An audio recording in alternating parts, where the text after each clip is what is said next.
ഇന്ന് October 29 world stroke day അഥവാ ലോക പക്ഷാഘാത ദിനം. സോ സ്ട്രോക്ക് അഥവാ പക്ഷാഘാതം ഇതിന്റെ സിംറ്റംസ് ആണ് നമ്മളിപ്പോൾ പറയാൻ പോകുന്നത്. ഇതിൽ ഒരു ന്യൂമോണിക് വരുന്നുണ്ട്, അതായത് FAST. പലർക്കും ഇതിന്റെ സിംറ്റംസ് അറിയാത്തത് കൊണ്ടാണ് നമുക്ക് ആ ഒരു കണ്ടീഷൻ വേഴ്സ് ആയിട്ട് നമുക്ക് റിക്കവറി സ്ലോ ആയിട്ട് വരുന്നത്. സോ ഇതിന്റെ സിംറ്റംസ് നമുക്ക് അറിഞ്ഞിരിക്കാം.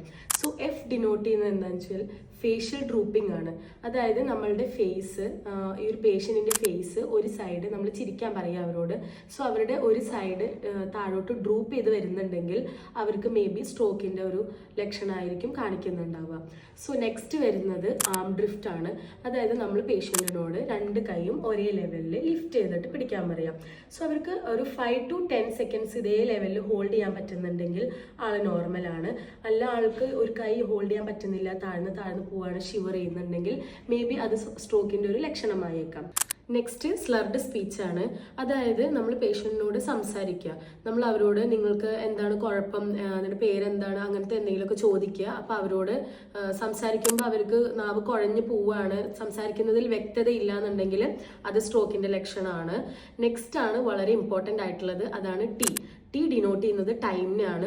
സ്ട്രോക്ക് വരാൻ പോകുന്ന ഒരാൾക്ക് ഫസ്റ്റ് 3 to 4 hours ലക്ഷണങ്ങൾ കാണിച്ചുകൊണ്ടിരിക്കുന്ന ആദ്യത്തെ 3 to 4 മണിക്കൂർ ഒരു ഗോൾഡൻ അവറാണ്. നമ്മൾ ആ ഒരു ടൈം പീരീഡിൽ തന്നെ മാക്സിമം ആളെ ഹോസ്പിറ്റലിൽ എത്തിച്ച് ഒരു ഫസ്റ്റ് എയ്ഡ് കൊടുക്കാനായിട്ട് ശ്രദ്ധിക്കുക. ഈ റീൽ നിങ്ങളുടെ വേണ്ടപ്പെട്ടവരുടെ അവയർനെസ്സിനായിട്ട് ഷെയർ ചെയ്യുക.